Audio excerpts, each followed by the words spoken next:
Mesdames, Messieurs, bienvenue dans Éco Militaire, dans sa tranche métier des armes. Nous sommes déjà au mois de mars, mois dédié à la femme.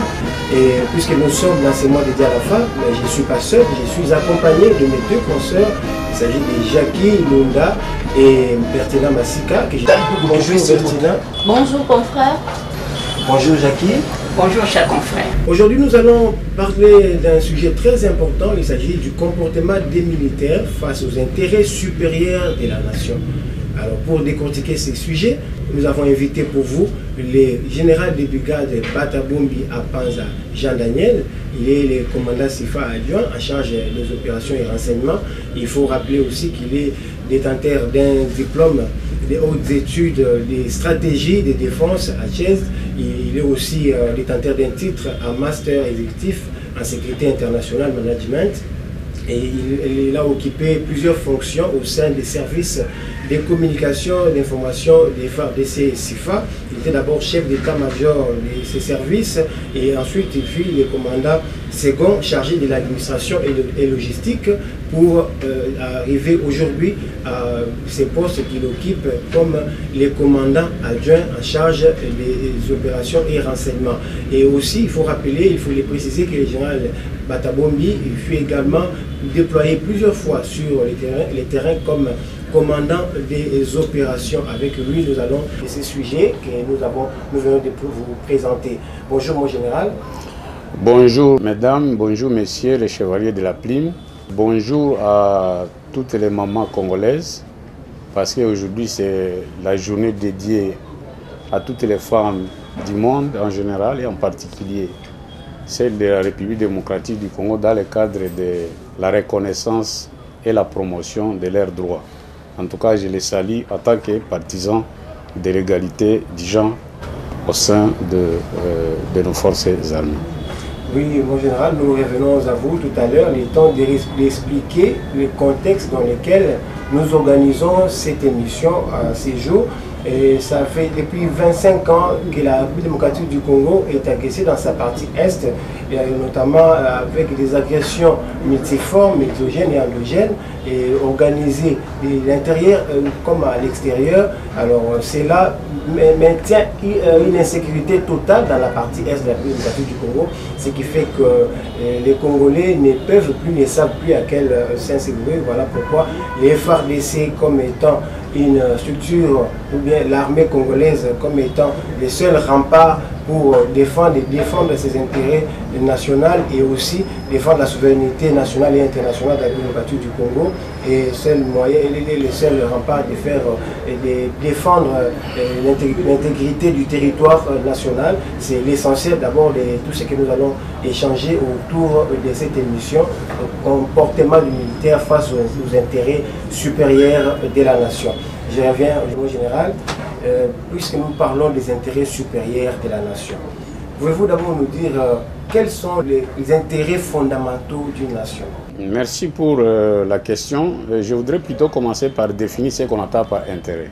L'intérêt, c'est tout ce qui est utile, tout ce qui importe et tout ce qui est nécessaire pour la vie d'un individu ou bien d'une communauté donnée. Alors parce que vous voulez que je vous parle des intérêts supérieurs de la nation, qu'on peut également appeler les intérêts stratégiques de la RDC, ces intérêts, ça peut être matériel, par exemple les ressources qui procurent la richesse, ça peut être immatériel, par exemple un sentiment d'appartenir à une communauté, ça peut être immatériel, une idée. Par exemple, les idéaux de la République démocratique du Congo incarnés dans le slogan, n'est-ce pas, la devise « Justice, paix, travail ». Tout ça, ça fait partie des intérêts. Alors maintenant, pour parler des intérêts proprement dits, les experts en la matière sont arrivés à catégoriser les intérêts. Parce qu'aucun État dans le monde ne peut être en mesure de mettre en œuvre ou bien de protéger tous ces intérêts à la fois. C'est pourquoi ils ont catégorisé les intérêts d'après leur intensité. Alors, ici, nous commencerons par l'intérêt de survie.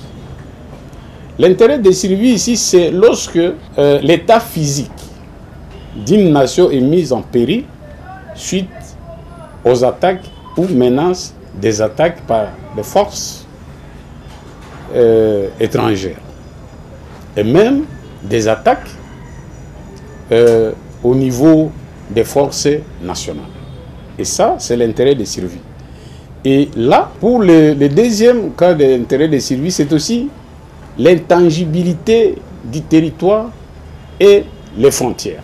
Et le troisième, toujours dans la catégorie des intérêts de survie, c'est la forme, l'organisation politique de l'État, son architecture institutionnelle. Alors, dans cette catégorie des intérêts de la nation, là, il faut absolument l'intervention des forces armées. Absolument. Là, on n'a pas besoin de négociations.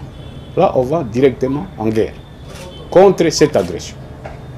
Ou bien contre encore, s'il y a une mutinerie au sein de la nation, ou bien un mouvement insurrectionnel, en tout cas, là, les forces armées doivent intervenir. D'après toujours les intensités, il y a également les intérêts qu'on appelle les intérêts vitaux. Et là, on fait allusion à la gestion permanente de la souveraineté du sol, du sous-sol, des ressources naturelles, des contrôles de l'espace aérien, maritime ou terrestre. Et là, c'est là aussi qu'il y a les intérêts que nous mettons dans la catégorie des intérêts vitaux. Et là, l'État peut également faire recours aux forces de défense et de sécurité. La troisième catégorie des intérêts de la nation, là, on les qualifie des intérêts majeurs. Les intérêts majeurs, on peut voir par exemple la forme de l'État. Nous sommes un État de droit, nous sommes un État laïque, nous sommes un État démocratique. Si ce processus est menacé, eh bien, là, on ne va pas faire recours aux forces armées, mais on peut voir comment on peut résoudre ça en interne, au travers des négociations, ainsi de suite. Et d'autres catégories d'intérêts, ce sont des intérêts qu'on appelle des intérêts périphériques. Par exemple, on va vous dire, bon, il faut promouvoir les droits de la femme, il faut promouvoir les droits des enfants, il faut promouvoir les droits des êtres humains en général. Et là, on n'a pas besoin de recourir aux forces armées. Ça passe par l'éducation, ça passe par les organes d'appui à la démocratie, et les droits de vote, ça passe par les institutions comme la CENI, la Commission électorale nationale indépendante, pour organiser toutes ces élections. Voilà un peu, grosso modo, messieurs les chevaliers de la Plume, ce que je peux vous dire, et ce qui concerne les intérêts supérieurs de la nation, qu'on peut également qualifier des intérêts stratégiques de la RDC.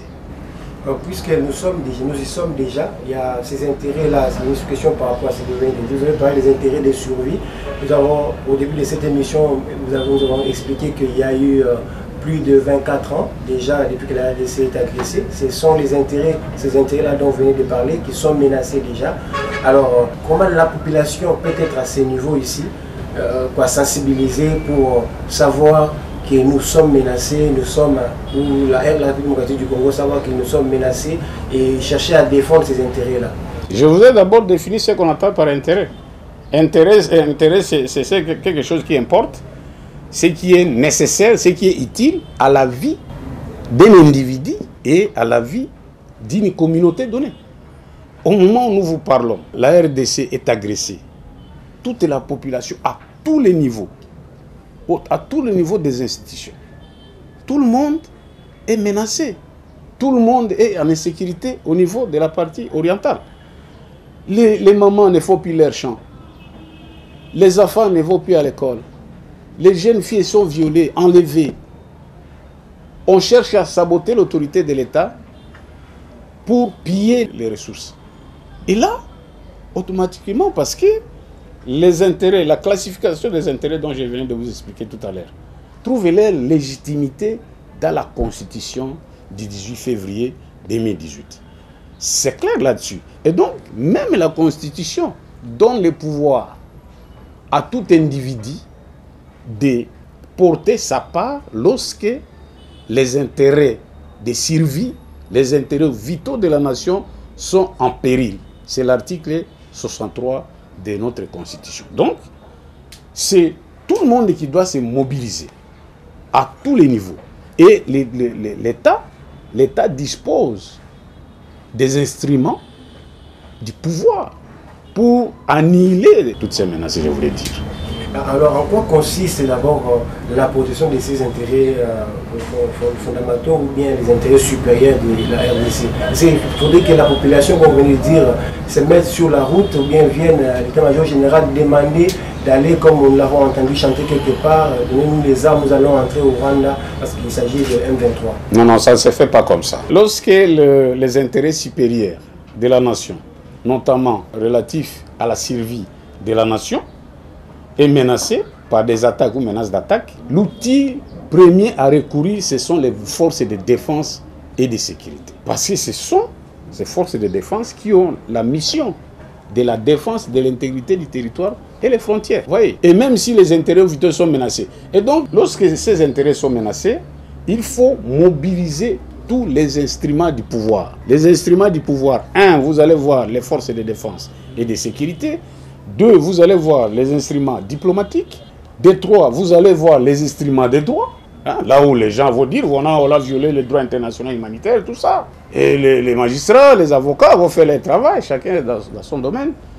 Et il y a l'instrument d'ordre socio-économique et culturel. Hein. Il y a des instruments du pouvoir. Et donc, chaque domaine, lorsqu'on parle de la mobilisation générale, et donc, chaque domaine dont je viens de citer, les forces de défense et de sécurité, la diplomatie, les instruments des droits, n'est-ce pas, jusqu'à même au niveau des instruments psychologiques et des médias. Parce que les médias, ne vous en faites pas, ils ont un rôle à jouer, du moins les médias qui ont un caractère citoyen, qui sont épris d'esprit de paix. Simplement, général, avant de relancer le sujet, vous avez parlé ici que quand les intérêts sont menacés, on doit arriver à riposter. C'est en quelque sorte un ennemi. Mais comment peut-on reconnaître l'ennemi et qu'est-ce qu'on peut faire pour l'affaiblir? Bon, connaître l'ennemi, c'est par des signaux faibles. Hein? Par exemple, un groupe d'individus qui déjà font leur incursion sur les territoires congolais. Les lois internationales interdisent. Vous ne pouvez pas, j'ai parlé de l'intangibilité du territoire national et les frontières. Alors, tout pays voisin qui viole nos frontières, qui viennent avec les forces armées pour s'installer illégalement sur les sols congolais, eh bien, celui-là, c'est un ennemi. Parce que tout ce qu'il va poser, ils procèdent à des pillages, ils procèdent, les ressources qui procurent les richesses, ils les pillent, ils procèdent à des violations flagrantes des droits humains, notamment des tueries intempestives, ils provoquent des mouvements de population, ils posent des actes de viol, ils injectent même des militaires malades pour essayer de décimer une partie de notre population. C'est un ennemi. Mais il y a également une autre catégorie, nous appelons cela des adversaires irréguliers. Les cas qui se passent à l'Ituri, ce sont des guerres qui sont téléguidées par les organisations mafieuses qui ne veulent pas, n'est-ce pas, s'ils veulent accéder à des ressources pour aller fabriquer, je ne sais pas, quel type de matériaux chez eux, ils n'ont qu'à passer par les gouvernements légalement établis. Et il y a des taxes pour ça, il y a des codes miniers, ainsi de suite. Mais les organisations mafieuses, et ils font des sous-traitances avec ce que les groupes armés qui pilent là, ils n'ont aucun objectif. Ils n'ont aucun objectif. Et donc, c'est très simple pour reconnaître que tel est l'ennemi, tel autre est adversaire. Mais l'ennemi, c'est aussi celui qui, au sein des forces armées, par exemple, il va, lui, nous savions que non, il est membre des forces armées régulières, alors qu'il a des agendas cachés. Et du coup, il se retrouve dans le camp des pillards de ses agresseurs. Il est ennemi. Il est ennemi, franchement. Il doit être traité comme tel. Nous poursuivons avec le questionnaire, avec les questions, avec Jackie. Jackie, on peut la série des questions. Oui, mon général, vous avez défini ici qui peut être considéré comme ennemi. Mais maintenant, quels sont les facteurs de force pour le succès de notre FARDC, justement face à tous ces ennemis qui viennent passer par là? Oui, d'abord, il faut retenir que les opérations que nous menons actuellement face au M23 avec les soutiens du Rwanda, ce n'est pas seulement ça. Je vous ai parlé des organisations mafieuses. Donc c'est très complexe. Il y a le terrorisme, il y a des menaces d'ordre de cybercriminalité auxquelles nous faisons face. Mais le succès, c'est d'abord, nous sommes une bonne organisation et nous avons nos moyens logistiques en place et nous avons des responsables qui commandent l'armée, qui ont des compétences pour exercer ces fonctions. Donc notre succès part du personnel qui est bien formé, bien entraîné, bien équipé, bien motivé, à la hauteur d'annihiler toutes les formes de menaces, que ça vienne de l'extérieur ou de l'intérieur. Je dois vous dire la vérité, pour ceux qui ne connaissent peut-être pas, notre rapport de force entre le M23 et ses alliés RDF, le rapport de force nous est favorable en termes des effectifs. Qu'on ne vous trompe pas. Non, voilà, le M23 dispose des armes sophistiquées. Ça, c'est une guerre, une autre guerre psychologique, une autre guerre médiatique. Ça, c'est faux. Je m'inscris en faux. Mon général, mais... Parce qu'aucunement, je n'ai lu nulle part. Lorsqu'on classe les puissances militaires de l'Afrique, nulle part on a parlé du Rwanda. On n'a jamais parlé de ça. Moi, je dirais c'est quand même Mais si ça tarde, c'est parce que nous voulons que cette fois-ci, qu'on mette définitivement fin à cette aventure, qu'on mette définitivement fin à ces chantages contre les autorités congolaises, qu'on mette définitivement fin à cette promenade de va-et-vient. C'est pourquoi on veut gagner cette guerre sur tous les plans. Et nous sommes dans la bonne voie et bientôt, le peuple congolais va célébrer. Parce que nous connaissons déjà tous les contours et c'est connu de tous. Mais les risques très élevés, c'est pour les droits de poursuite. Parce que finalement, les gens ont traversé, il faudra quand même les ramener de là où ils sont venus. Et là, ce n'est pas juste à la frontière. On peut faire quelques mètres. Tels qu'ils le font, à ce moment-là, le peuple de l'autre côté sentira que voilà, leurs dirigeants sont en train de leur créer des problèmes aujourd'hui et dans l'avenir. C'est-à-dire que de faire par exemple une guerre au Rwanda, parce qu'on veut traverser la frontière rwandaise, ce sera déjà une guerre engagée. Pourquoi ne pas directement franchir cette barre? Mais je vous ai dit que ces gens sont venus agresser la RDC. On en a marre. Ils viennent, ils rentrent, ils viennent, ils rentrent. Mais cette fois-ci, c'est ce que je suis en train de vous dire, que peut-être ça retarde un peu les opérations parce qu'on doit mettre définitivement fin à cette aventure. Et donc, il faut retourner l'ennemi de là où ils étaient venus. Ils sont venus de l'autre côté du Rwanda. Alors, est-ce qu'il faut les ramener jusqu'à Bunagana? Ce n'est pas suffisant. Nous sommes en train de réclamer de temps en temps qu'il faut que nous ayons les droits de poursuite. Si le Parlement peut nous accorder ça, tant mieux. Mais ce qu'il faut retenir, les forces armées de la République démocratique du Congo ne sont pas des forces d'agression. Poursuite des questionnaires avec Bertina Massika, il est temps de continuer. Parlons de facteurs, mon général. Y a-t-il des facteurs susceptibles occasionnant la fuite de l'ennemi? Vous voulez dire la fuite devant l'ennemi? Il faut que ce qui peut créer la panique, je vous dis en tant qu'un ancien commandant du terrain qui a commandé les opérations militaires, il faut que les militaires des rangs, la troupe, soient bien informés. Si il y a la désinformation, parce que dans la complexité des opérations actuelles, il y a ce qu'on appelle la guerre médiatique. Et nous faisons face à ça. Il y a des gens qui voient des choses qui sont noires, mais ils veulent dire que c'est blanc. Ou bien c'est blanc, ils veulent dire c'est noir.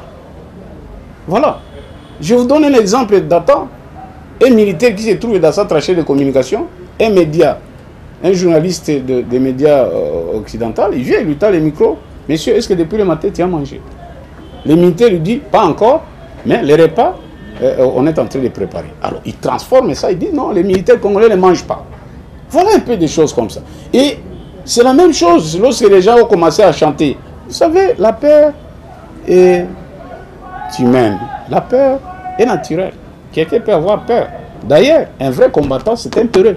C'est pourquoi nous créons les tranchées de communication, parce que ce ne sont pas les morts qui défendent la patrie. Il faut que vous soyez vivants. Vous faites des tranchées de communication pour vous prévenir contre tout bombardement. Mais lorsque les militaires, la troupe n'est pas informée, ça crée justement la panique. Encore là, il faudra que les commandements au niveau de l'échelon inférieur, donc je vois ici les chefs de section, soient des gens qui savent tenir, qui doivent être de manière permanente aux côtés de ces hommes. C'est à ce niveau-là. Une fois qu'il y a, n'est-ce pas, un mauvais encadrement, par exemple, à ce niveau-là de très bas, et il y aura vagabondage, alors que dans les opérations militaires, il faut que les gens respectent les règles. Et puis dans les opérations militaires, ce qui peut encore créer, ce que vous dites là, la panique ou bien la fuite, c'est aussi la surprise.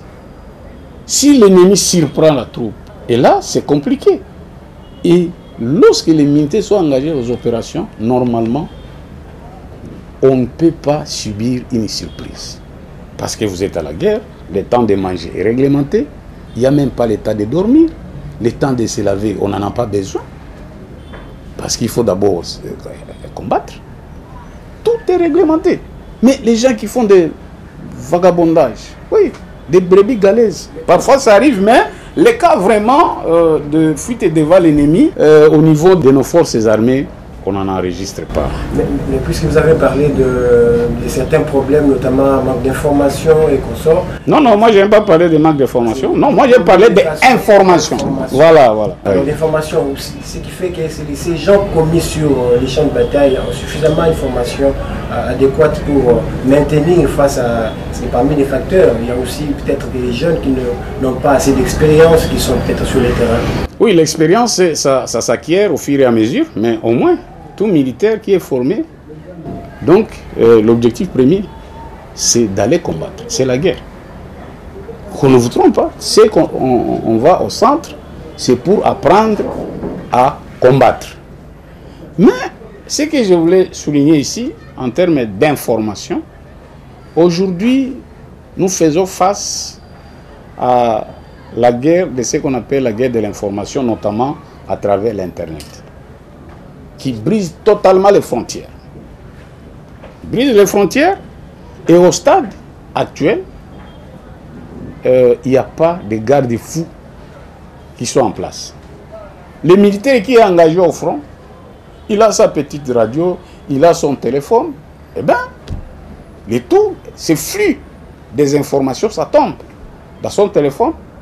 Il est libre de regarder. C'est ça la difficulté.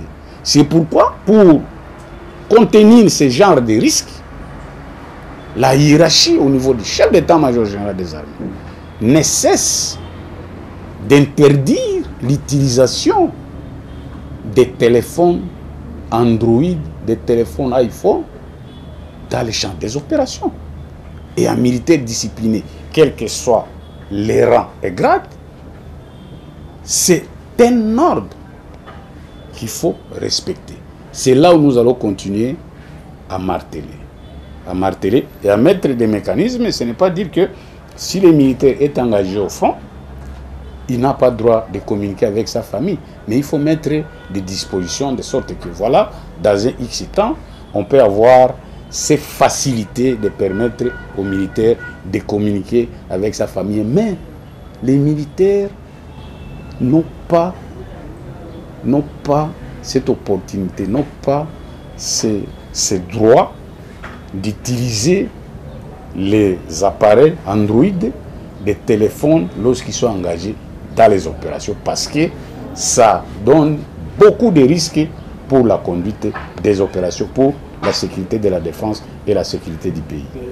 Que ferait le FARDC pour ces militaires? Ceux-là ont rejoint leur camp. Hein? Il y a des gens qui, de manière ou d'une autre, se sont infiltrés au sein de l'armée. Pour justement les missions, pour attendre, bon, voilà, quand est-ce que le MV3 va surgir pour que je regagne mon camp. Ceux-là, ils ont rejoint leur camp. Il n'y a pas de défection au sein de notre armée. Parce que si on est Congolais d'origine et que l'on sait que les intérêts de survie de la nation sont en danger et on s'est enrôlé dans l'armée pour préserver et promouvoir ces intérêts-là, on ne peut pas basculer dans les groupes de ces agresseurs, dans ces groupes de criminels et qui n'ont pas un avenir demain après demain. Ceux qui auront la chance, ils vont rentrer vivants au Rwanda et les autres, ils vont périr là en brousse. Parce que c'est ça la différence. Nous, de l'armée régulière, si on tombe sur les chars d'honneur, on nous atterre avec les honneurs. Et les autres qui meurent là-bas, c'est fini comme ça. Parce qu'ils sont venus là-bas, on les envoie, non, aller chercher de l'or, des diamants, tout ça. Mais en contrepartie, qu'est-ce qu'on leur donne? Rien. Vous avez nié, vous avez dit qu'il n'existe pas de militaires congolais qui ont fait défection. Non. Alors aujourd'hui, vous affirmez alors que l'armée congolaise est infiltrée. Comment je peux... Non, moi je n'affirme pas. Qui ont porté la tenue FARDC pendant plusieurs années pour la plupart, entre guillemets, qui auraient porté la tenue militaire des FARDC pendant plusieurs années. Et aujourd'hui se retrouvent de l'autre côté. Si nous acceptons que ce sont des Rwandais qui sont retournés d'où ils sont venus, alors on peut reconnaître que l'armée congolaise est infiltrée. Non, moi je n'affirme pas ça, comme tel. Mais vous savez que dans ces pays, au nom de la paix, il y a eu plusieurs processus. Je peux vous donner un exemple récent. Ça fait des années, je ne sais pas, 10 ans. Lorsqu'on parle des opérations de mixage. Mixage, cela veut dire on prend ça, on met ensemble. Hein? On n'a pas l'état matériel tel que excusez-moi de vous le dire, je ne suis pas politicien, tel que la CENI est en train de faire maintenant là. Parce qu'on est en train d'identifier les électeurs. Et seuls les Congolais qui vont aller aux élections. Et parce que les gens sont malais. Vous savez, notre pays est trop attrayant de par ses ressources naturelles. Et les gens font des études. Ils montent des stratégies avec des organisations mafieuses. Et certainement, quelqu'un peut se glisser dans nos rangs. Et même, ils commencent à s'identifier progressivement. Et c'est pourquoi je vous ai dit que ceux-là, ils rejoignent leur camp. Parce que le moment est venu, d'après la mission qui lui a été confiée. Bon, voilà, c'est maintenant le temps. J'ai déjà les informations. Je vais rejoindre mon camp. Ce sont des situations très complexes. Mais maintenant, l'État congolais est en train d'y veiller. Parce que je vous ai dit, je suis membre du haut commandement des forces armées. Nous avons des instructions fermes, des instructions claires du commandant suprême pour mettre définitivement fin à cette aventure. Et pour que notre population soit en paix durable et que le lancement du développement pour tous les territoires nationaux soit effectif. En général, que prévoit la loi pour les militaires qui ont trahi la patrie? Lorsque moi j'ai fait l'académie militaire, je me rappelle, le premier professeur qui m'avait enseigné, c'était un professeur de droit. C'était un avocat. Il avait dit ceci. Est passible de la peine de mort quiconque porte les armes contre son pays. C'est la même chose. Celui qui marche sur les intérêts supérieurs de la nation, nous l'avions dit au départ, que c'était l'ennemi. Il est passible de la peine de mort. Mais comme la RDC a, n'est-ce pas, a accepté les moratoires de la peine de mort, non. La justice fait son travail, on les condamne à perpétuité. C'est tout. C'est tout. Pour ces gens de militaires-là, inconscients, qui ne respectent pas leur serment, leur place c'est en prison. Certains militaires des FARDC seraient dans la pratique de la corruption et des détournements, ce qui serait même à la base de l'affaiblissement de certaines opérations au sein de l'armée, sur le terrain. L'affirmez-vous? Quelle est votre lecture par rapport à cela? Ma lecture est négative parce que ce soit la corruption et les détournements, ce sont des antivaleurs. Et nulle part, ces antivaleurs n'ont développé les forces de défense dans aucune armée. Mais je pense que, monsieur le chevalier de la Prime, faisons la part des choses. Cette affirmation, je la trouve un peu gratuite, parce que je me rappelle, je dois vous dire, j'ai lu dans l'observatoire des codes d'éthique de l'agent public de l'État, on a essayé d'inventorier les structures étatiques qui pratiquent la corruption. Je n'ai pas vu les forces armées. Si les forces armées sont corrompues, il y aurait déjà eu une partie du territoire national qui est cédée. Donc, dans ces histoires-là de corruption, de pots de vin, tout ça, ça n'existait pas au niveau de l'armée. Par contre, par là du détournement, il y a eu un moment, je crois, les années passées, il y a eu un certain bruit de ces gens-là. Et aussitôt, la justice a fait son travail. Et ceux qui se sont manifestés coupables, ils sont en prison. Et certains parmi eux sont radiés des forces armées. Mais attention, pour le problème des détournements, c'est très compliqué parce que cette notion est très large. Je vous donne un exemple. Les dilemmes auxquels parfois les commandants sont confrontés. Vous avez des fonds destinés à acheter la nourriture. Il y a un militaire qui connaît une blessure et qu'on doit évacuer. Et pour l'évacuer, vous êtes très isolé. Il faut par exemple faire des interventions par-ci, par-là pour sauver la vie.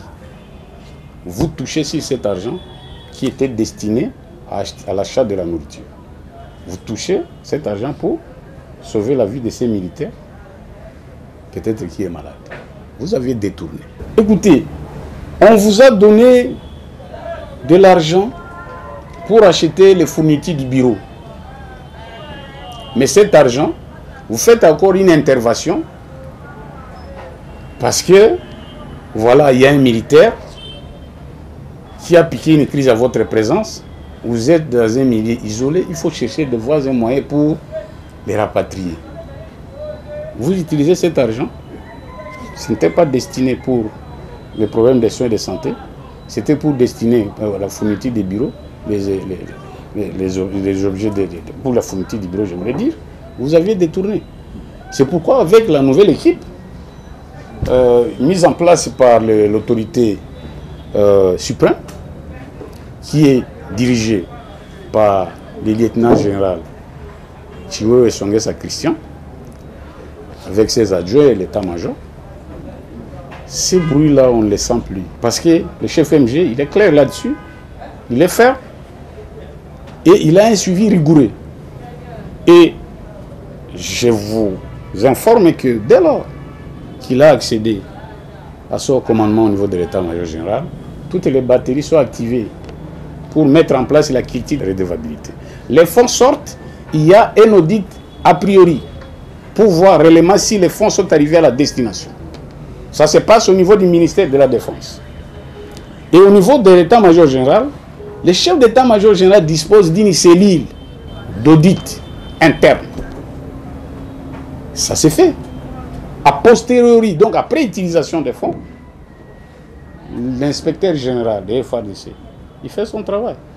Et donc, maintenant là, la culture de la redevabilité s'accroît de plus en plus avec cette nouvelle équipe d'espoir, bien que nous sommes en face des défis sécuritaires que certainement nous allons relever avec cette rigueur de la jeunesse.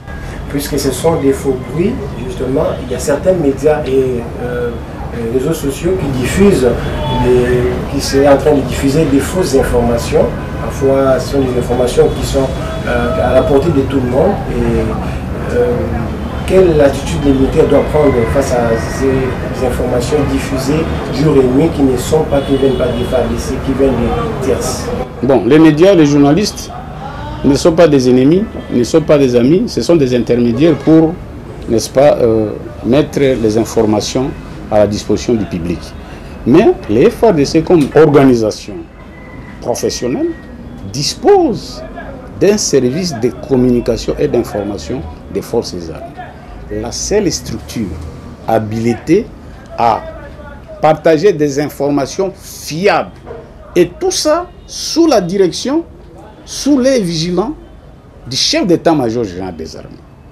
Parce que lorsque nous communiquons, c'est autour de nos enjeux. Nous communiquons sur la défense et pour la défense.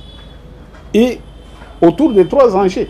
Nous communiquons, c'est pour que le public connaisse mieux ses forces armées, ses finalités, et pourquoi nous engageons une telle ou telle mission.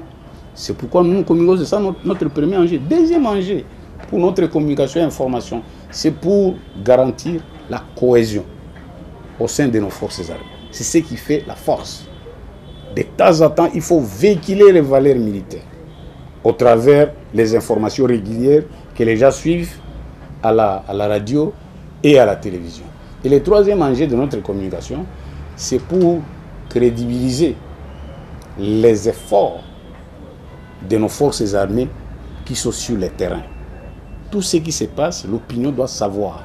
Nous sommes une source digne, nous sommes une source sûre qui est mise en place au sein des forces armées pour partager ces informations-là. Alors, quiconque, avec ça, mais je vous ai dit tantôt, nous sommes dans un monde en pleine mutation, dans un monde de la mondialisation avec l'Internet qui n'a pas de frontières et les garde-fous ne sont pas encore en place. Eh bien, on clique comme ça, c'est parti. C'est parti. Alors, ces médias-là, nous disons, parfois on se pose la question, est-ce que les médias sont des acteurs de paix ou bien vecteurs de conflit? Alors, ce qui appartient du côté des vecteurs de conflit, normalement, nous les décourageons parce que ce n'est pas normal. Ce n'est pas normal qu'on soit les médias internationaux. Mais si vous vivez sur le sol congolais, si les terroristes vous attrapent, ils vont vous couper la tête, comme ils coupent aux Congolais. Alors, pourquoi est-ce que là où vous aviez choisi à exercer votre métier, vous ne voulez pas reconnaître l'organisation en place? Vous ne voulez pas reconnaître que... Parce que les forces armées, écoutez, les forces armées telles que nous sommes, les forces de défense et de sécurité, nous ne sécurisons pas une seule catégorie de personnes. Nous n'avons pas la question des opposants. Les opposants n'ont pas une autre armée.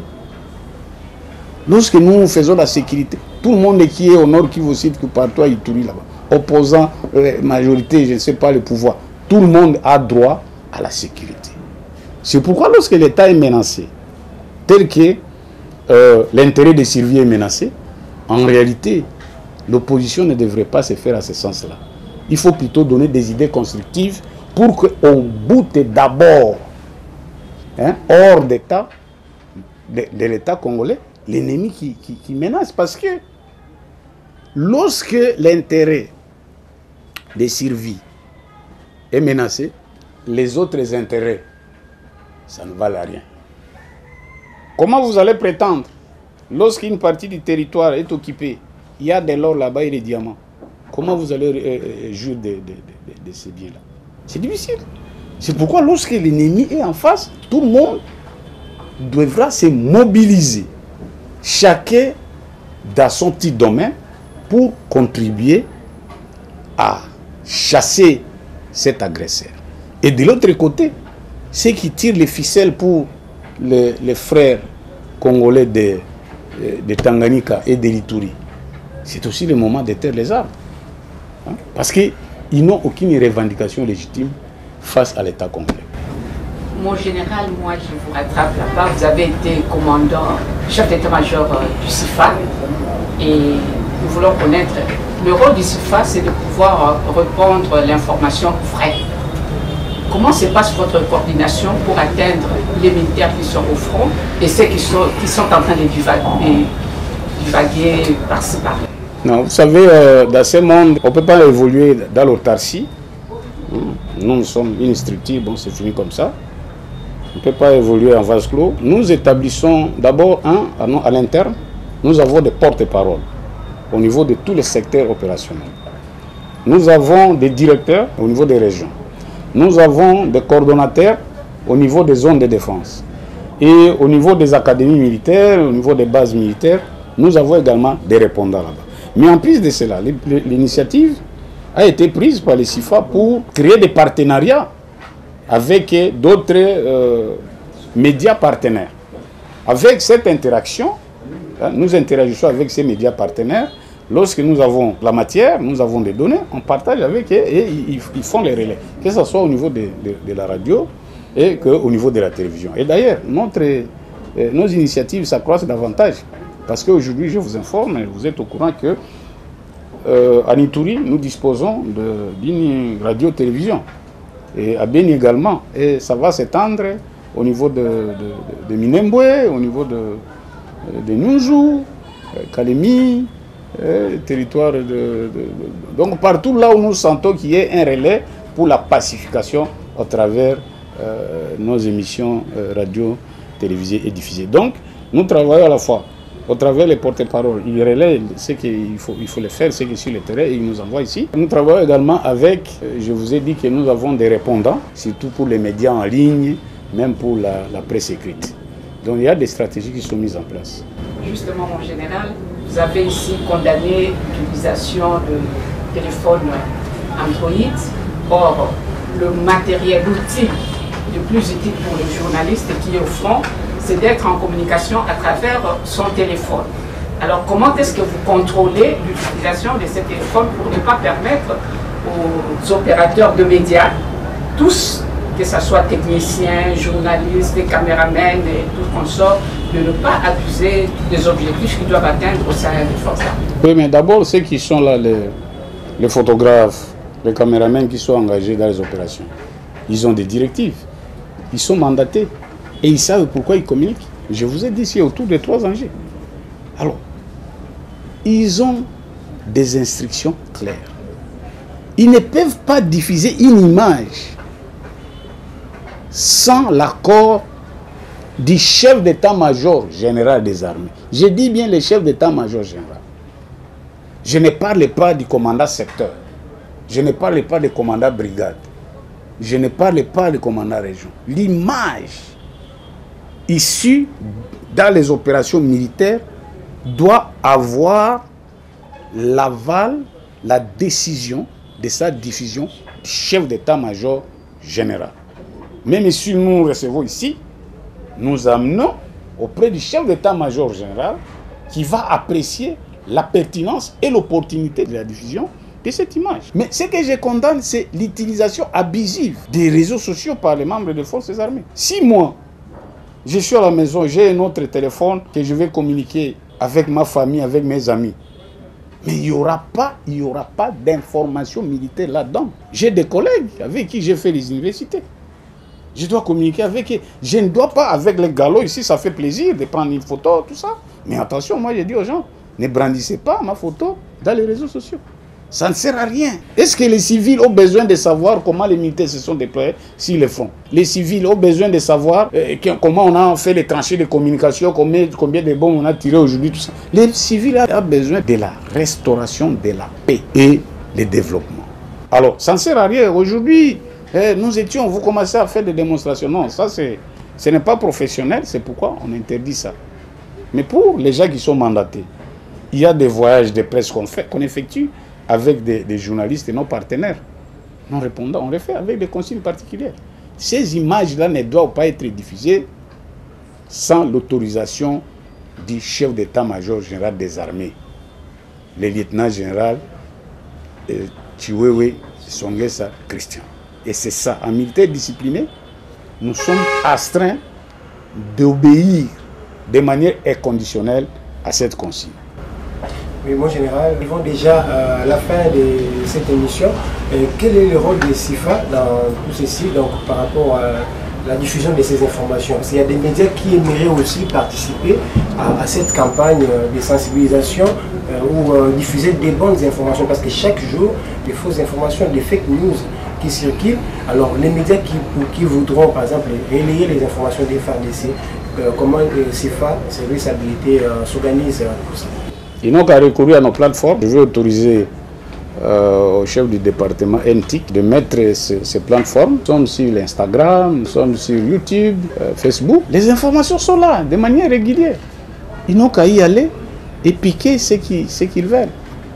Et nos portes sont également ouvertes. Écoutez, hier, l'armée était une grande miotte. Aujourd'hui, avec la réforme de nos forces armées, on a mis cette structure pour communiquer. Il n'y a pas de tabou, mais nous allons communiquer dans l'ordre. Nous avons nos lignes éditoriales pour justement préserver les enjeux dont je venais de vous dire tout à l'heure.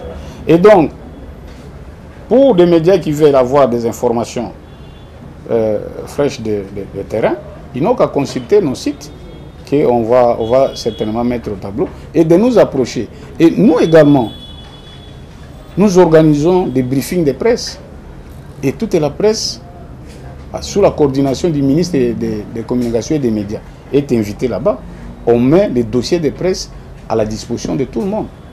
Mais si quelqu'un veut venir contacter le commandant physiquement pour établir les partenariats, il n'y a aucun obstacle. Il n'y a aucun obstacle parce que nous voulons que les gens vivent la défense nationale, que les gens vivent les FARDC comme elles sont par rapport au regard erroné parfois qu'on peut nous renvoyer. Nous avons parlé du comportement des militaires congolais, des FARDC face aux intérêts supérieurs de la nation. En général, nous sommes à la fin de cette émission. Un mot final pour ce que nous avons reçu, entendu auprès de vous et tout ce que nous avons partagé au cours de cette émission. Et aussi face aux militaires qui vont vous suivre particulièrement. Oui, je ne dirais pas que c'est le mot de la fin parce que ce n'est qu'un début du commencement, c'est notre travail au quotidien. Il y aura toujours des émissions qu'on va continuer à organiser avec surtout des sujets d'actualité, des sujets pertinents. Mais ce que je peux dire, il faudra, je viens de détailler ici les intérêts supérieurs de la nation que j'appelle les intérêts stratégiques. Je les ai catégorisés. Il y a les intérêts de survie, il y a les intérêts vitaux, il y a les intérêts majeurs et il y a les intérêts périphériques. Les deux premiers, si ceux-là sont menacés à l'instar d'aujourd'hui, c'est de l'obligation, c'est du devoir des forces armées, c'est l'outil, l'instrument qui est mis à la disposition du gouvernement pour annihiler cette menace, pour annihiler ce genre d'agression. Et nous les militaires, parce que nous avions souscrit à cet engagement particulier, il faut qu'on se maintienne, qu'on résiste au bruit des sirènes. Le bruit des sirènes, cela veut dire qu'ils cherchent à démoraliser les militaires. Les militaires, tous, doivent résister à ça parce que nous avons notre commandant suprême qui se poumonne pour que ces forces armées se maintiennent dans de bonnes capacités de combattre. Et que nous avons un chef d'état-major général qui est engagé avec toute son équipe dans la nouvelle dynamique. Et nous avons les commandants qui sont sur le terrain. Chaque militaire doit faire confiance à ce que son commandant va lui dire à travers la réunion restante ou bien à la parade. C'est ça la culture militaire, c'est ça la tradition militaire. Les militaires suivent ce que leurs chefs leur disent au travers des réunions, au travers des communiqués ou encore à la parade. Qu'ils ferment les oreilles à tous les faux bruits qui peuvent en découler parce que c'est ça le jeu de l'ennemi. J'exhorte tous les militaires qui sont engagés au front à ne pas abandonner leurs camarades lorsqu'ils sont tombés au front. Même ceux qui sont décédés ou bien ceux qui sont blessés, ils doivent les ramener au lieu indiqué de rassemblement pour que soit ils soient évacués pour les soins médicaux ou bien qu'ils soient enterrés avec les honneurs. Mais encore tout ça, ça demande un engagement aussi vis-à-vis de notre population. Pour gagner cette guerre, nous avons besoin du soutien de notre population. Nous avions senti l'engouement, on continue à le sentir, comment la population congolaise, toutes les couches, se sont mobilisées. Ce que nous attendons, c'est encore des gestes comme les mamans fortes qui font souvent ici au stade des Martyrs, que je les félicite et je leur souhaite une journée, le 8 mars, une journée de réflexion, que les autres emboîtent les pas. Nous attendons également des opérateurs économiques, hein, au lieu d'aller investir, de mettre leur argent dans les banques rwandaises pour renforcer cette économie, mais qui retirent leur argent? Il y a des banques ici qui le fassent, parce que s'ils continuent à laisser l'argent là-bas, ça renforce les forces de défense et ça renforce l'ennemi qui continue à agresser la République démocratique du Congo. Alors, je demanderai également que ces militaires se maintiennent dans l'esprit de corps et de solidarité. Voilà, merci beaucoup mon général. C'est la fin de cette émission présentée par Paulin Kalamba. Et j'étais pas seul, j'ai été accompagné de mes deux consoeurs, comme je vous ai présenté au début, Jackie Lunda et Bertina Massika, avec qui j'ai eu le plaisir de co-animer cette émission. Et je vous dis merci. Et merci aussi à notre invité, le général Batabo Miapanza Jean-Daniel, qui a été disponible à répondre à toutes ces questions. Mon général, merci d'avoir répondu à cette invitation et de votre disponibilité.